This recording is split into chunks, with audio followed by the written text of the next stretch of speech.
make it will be able to hear it and see it. So again, I am so glad to see you this evening. My name is Kim Ware, and I am your instructor in COM 210. If there's any feedback, it's likely because when I'm speaking, it's coming off of your speaker and going back. So it's probably wise if you are not speaking, go ahead and mute your microphone. I think there's probably a way that I can do that. There we go. So if you didn't want to be muted, I muted you. I'm in charge. That's what I tell myself all day long with my children. Who's in charge? You're in charge. That's right. I'm in charge. I'm 100% in charge. All right, so we have a mix here. There are some of you that are in my COM 210 5-week class, and there are some of you that are in my COM 210 8-week class. So I need to talk about the assignments that you all have that are the same, and then also talk about the assignments that are just a little bit different. My goal for this talk is to give you an overview of what to expect for the assignments, what I'm looking for in your assignment submission, and also hopefully to help you feel more at ease with this class. A lot of people, when it comes to public speaking, this is a major stressor for people, and that is not lost on me. Just because I like to speak and I enjoy it doesn't mean that I believe that everyone ought to like or enjoy public speaking. By the end of this course, I don't desire for you to love public speaking. I desire for you to have some more tools that will help you feel more comfortable, not only speaking in front of people, which I think the title of this class doesn't help it out at all. This is not a class just about speaking in front of people, in front of a large crowd. Rather, it's a class to help you get more comfortable with speaking in general, with presenting information in general. You're going to have an opportunity to learn some of the ins and outs of PowerPoint design. Again, PowerPoint design is a bit subjective. So just because I tell you this is a great way to design PowerPoint, which I think that it is, doesn't mean that you won't go to another class and have an instructor that says, oh, I really want to see more information on your slide. So just like all classes, there's some wiggle room trying to figure out what is important and necessary in the class and what maybe isn't, so that by the time you're done with your college career, you can sort of chew the meat and spit out the bones, so to speak. You can take away what's really important to you and apply it and kind of leave the rest by the wayside. All right, are you ready? Let's get into the material. So first of all, you might have already completed your first worksheet, which is the Seth Godin worksheet to look at what focal points are of slides, what emotions they trigger, what slides work with the right brain, and what slides work with the left brain. In this assignment, you need to watch the presentations, and then you select a presentation for each section. There's 4 sections to apply to the different sections. What I am looking for in all of your writing is that you can use a topic sentence, show that you understand the concept, and be able to apply the example to the concept and vice versa. This is important because when you go to write anything in your college career and beyond, you need to be able to restate the question as a topic sentence. It really helps give a nice starting point to your answers. And it's also helpful as a practice when you go to interview or when you go to listen to clients, whether you're in the exercise field or the paralegal field, which is what I find I have the most mix of. Raise your hand. How many of you are paralegal people? Okay, at least one. How many of you are my exercise people? Yes, okay, so not as mixed a bag here in this call as you might think, but you have to be able to restate. So the worksheets, great opportunity to restate the question as a sentence at the beginning. Same thing with your discussion questions or with your Yellow Dig post. 8-week class, you are functioning on Yellow Dig for some community building, and class people, you are going to be using discussion questions for your community building. So that's worksheets. Any questions about those? Did anyone do the DARE program when you were in elementary school? Okay, so anytime I ask, do you have any questions about this? I always hear the DARE commercial in my head. This is your brain on drugs. Any questions? Anybody else hear that? That's what I hear. So you can think of questions as I speak, and at the end, I'll do an open field for questions. So if you think of any, and I've already moved on to another assignment topic, just let me know, and I'll help you out with that. All right, so let's move on to talking about assignment number 3. This is your first big delve into PowerPoint. It is hard to wrap your brain around that I'm actually looking for you to give a presentation on how to give a presentation in PowerPoint. So think about it one more time. I want you to give a presentation on how to give a presentation in PowerPoint. I'm not looking for you to discuss the mechanics of how to actually start a new slide or how to add animation. I'm looking for you to show that you understand the concepts that we've been working on thus far in the class. So you might talk about using bullet points instead of big sentences or paragraphs. You could talk about the need for simplicity and brevity. You could talk about photo selection, etc. And you get to make those choices. You can choose what you want to use for that presentation, but it is about how to design a PowerPoint presentation. And in doing that, you are actually applying the skills as you're showing the skills. So your slides should reflect simplicity, brevity, elegance. Okay? Okay, good, good. So we're all on the same page. Now, if you are in my 8-week course, how many people are in my 8-week? See, a couple. Okay, good. So if you're in my 5-week class, you can sort of tune out for just a moment. The next presentation for the 8-week people is a speaking presentation. So that's assignment number 4. There is no PowerPoint. Let me backtrack just a little bit. In assignment number 3, I don't need to see your body or your face, just the slides. In assignment number 4, now we're focusing on this other aspect where I need to see your face and your body. You're actually going to give a presentation. It can be about any topic you want to, but it's an opportunity to focus on practicing those other skills: eye contact, gestures, rate, inflection, etc. It would be great to see you not just sitting at a computer, but to see you sitting back a little bit so that I can see your hands move. If you really want to go for gusto, you could stand up and try giving your presentation. And again, with anything that you submit, I'm looking for mastery. So if you didn't get the marks that you want to get, or if you just want to try it again, go for it. Resubmit it. I welcome that. Because this class doesn't have an opportunity for like rough drafts and then final drafts. It's just one submission.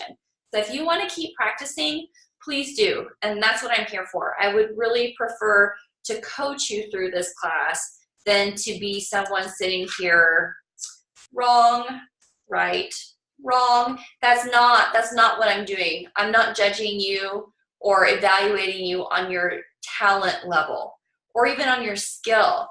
I am trying to help you build your abilities in speaking and presenting and help you get there.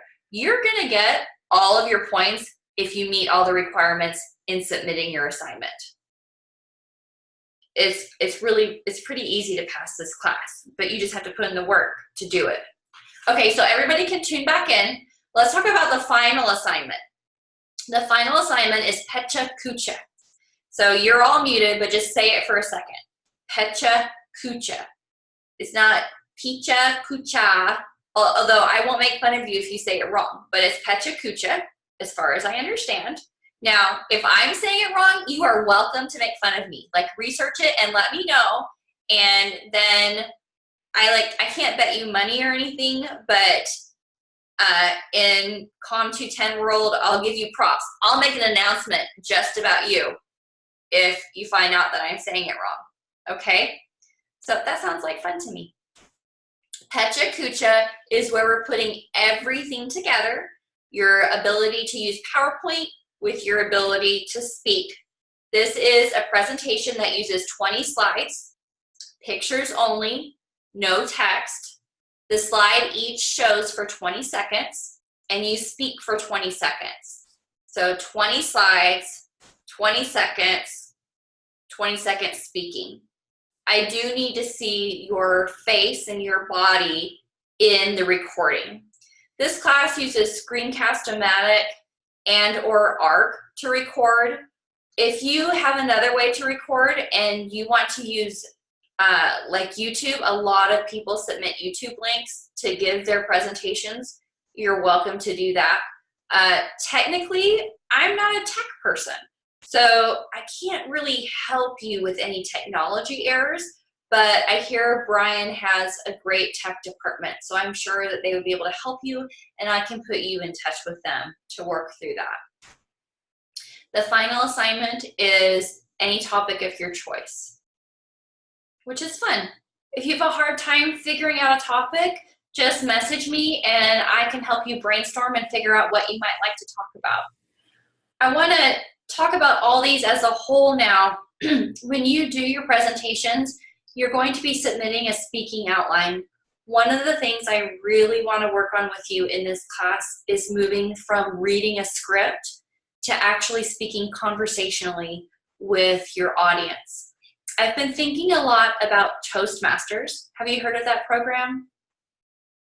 So Toastmasters is sort of like a professional speaking club, and they've got these championships and tournaments where you can go get judged on your speaking.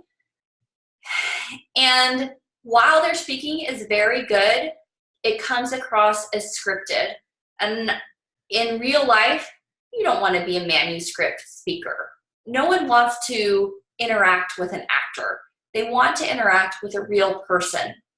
So I want you to focus seriously on the parts in assignment 3 and assignment 4, my 8-week people, and assignment 3 and the final assignment, my 5-week people, on making your outline, which can be, you can write full sentences, you can write a script for yourself, and then moving that into a speaking outline that is bullet points or trigger points. And then practice that enough time to where you're not memorized, but you feel comfortable with the topic and you can speak without having to read a script. Now I'm going to move to, I've talked about all the assignments. I've talked about using topic sentences, showing your understanding of concepts with the ability to apply examples. I'm going to talk just a little bit about Yellow Dig for the people who are in my 8-week class.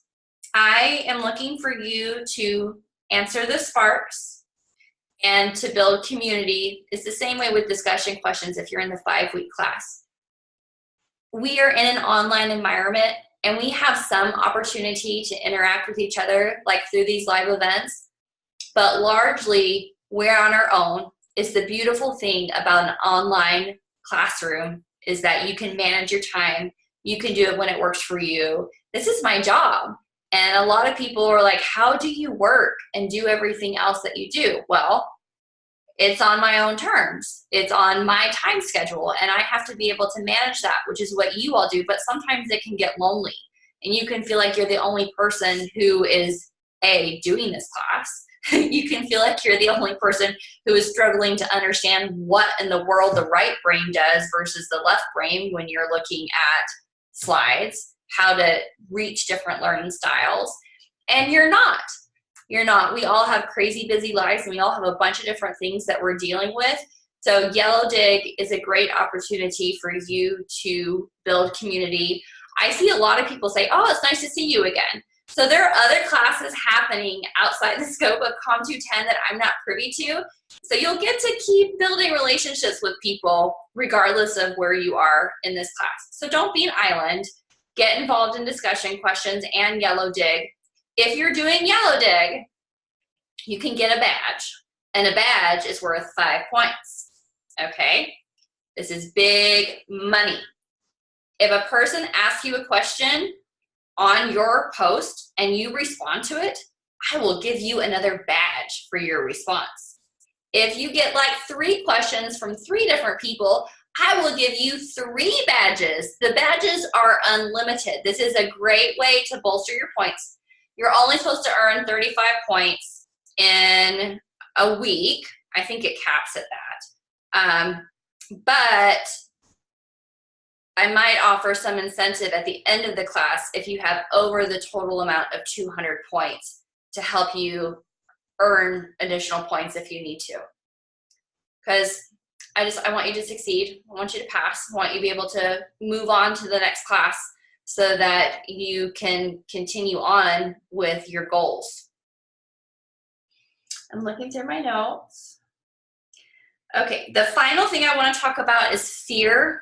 I mentioned that public speaking is a really stressful thing for a lot of people.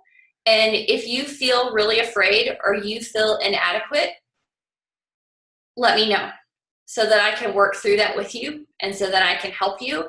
There are so many different ways for you to be able to give a presentation without necessarily having to post it on YouTube or having to post it for other people to see. I am more than happy to help you work through that, and I'll provide tools for you throughout this course to help you overcome those fears. Again, you might not like public speaking when this is over, but you will hopefully feel more comfortable with it. Any questions? So you can unmute yourself if you have any questions. I'm happy to answer those. If not, you can go about with the rest of your Wednesday evening. 2 more days until the weekend. Can I ask, I guess, a quick question? Sure. Speaking outline. So what is that really, how do you do that? I have a template that's posted on the actual assignment that shows all the parts to it. And in assignment 3, there's a video that walks through. I've seen that, yeah. So just go always off that. Yes, yes. Okay. And as you're working on it, feel free to send me drafts, and I can do those. Mm-hmm. Okay. Yeah, great question. Bye. Bye. Is that it? That's it, yeah. Okay, bye. Bye. Thank you. Thank you. I have a question. Okay. You said something about another worksheet that was our questions. Oh, you mentioned his name. Godin, Seth Godin. Yes, is that in the reading? Is that the questions that are in the reading? Is that what you're talking about? No, this is assignment 1. It's the first worksheet, and there's a series of videos posted on the worksheet when you open the assignment for you to watch in order to answer those questions. The questions do come from the textbook reading. Okay. I just must have missed that. I thought okay, I'll check into it. Thanks for posting that, Tricia.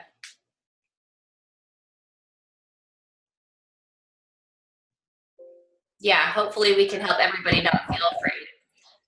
It's like there's some, even if it's just one person, like if I'm having a conversation, that's one thing, but if I'm expected to like present something, or I don't know, if I feel like people expect me to or like they're critiquing my speaking or something, I always get I can't. So I'm terrified, not really terrified. I'm just like not excited about it, but I'm excited to get it over with and just like, so hopefully, it won't be such a big deal anymore. I hope so. I really do. And even though I am comfortable with public speaking, especially if there's a big crowd, I get nervous too. So you're absolutely not alone in that. But we're going to talk a lot about how you're not going to have to speak really in front of anyone on a topic that you don't know. So you automatically have a source of power. And people usually aren't watching you to judge you. They're listening because you have information and they want it. So hopefully that's one thing that you can start chewing on and considering. And then I'm going to give you some additional tools to help you organize your thought. And that will be helpful. It takes practice too. I have one more question. Sure. Well, actually, I probably have about a million, but this is my first time not having a live class. Okay. So is it just like, do we just do stuff like this where you know, every once in a while we have like a live meeting, or how does it work?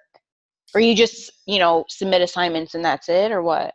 Yes, so much of the learning in this class takes place through your assignment submission and through the feedback that I give you on your assignments. Okay. And then these live events too, they're not required. They're optional, and I'll always post recordings, but it's good to come and interface. So yeah, that's pretty much how it works. There is no lecture. So we do go live like every once in a while? Yeah, well, on occasion, under what class? Are you in the 8-week or the 5-week class? I think I'm in the 8-week. I didn't realize there was a difference, but on my assignments it goes to 8 weeks, so I'm assuming I'm in the 8-week one. Okay, yeah, so there's a tab on the home screen that says live events or something like that, and you can click on the different events that are being offered. There's not very many. And then sometimes I get a wild hair and I'm like, oh, we should really talk about this. Or people have a particular topic that they really want to know about. So I'll plan something and give you hopefully like a week's notice so that you can make arrangements to attend. Okay, thank you. You're welcome. Good question. Anybody else? Yeah, I went into the module because I just wasn't sure. Like, I hadn't seen where these questions are, and what is it under the name of it? Because I've done the intro video, and then there's the Learn It, and I see the read chapter 1 presentation, Zen, and then engage in yellow day, and then read week 1 assignment material, and then course syllabus acknowledgement. Okay, it is in week 2. It's called presentation analysis. Okay. Yeah. That's where I was getting messed up. I was thinking you was talking about this week 1. Well, that's my fault. I've got some people that are already there and some that just started this week that aren't. Okay, so you said it's presentation analysis? Yes. Okay. Yeah, and it's all on that worksheet. Okay. That makes more sense now. Alrighty, thank you. You're welcome. Anybody else? Did I miss what the best way to communicate with you is? I did not say that. It's probably through Fidelis. You can text me. Okay. Okay. So texting you back on the number that you texted us? Yeah. Yes. You could text me back there. Also on the announcements, I have a telephone number where you can call me. It's my Google Voice number. So Okay. I homeschool my kids until about 3 o'clock in the afternoon Mountain Standard Time. So I don't usually sit down to really get after work until somewhere between 3 and 5. But I try to get back pretty soon. But if it's really pressing, don't hesitate to call me. It's fine. Okay. Okay. Anything else? No, I'm sensing a no. Yeah. Okay, good. Thank you so much for your time and for asking your questions. I'm sure the people who weren't here will be happy to find those answers out in the recording. And other than that, I'll see you in the classroom. Have a good night. Hey, you too. Good night, everybody. Good night.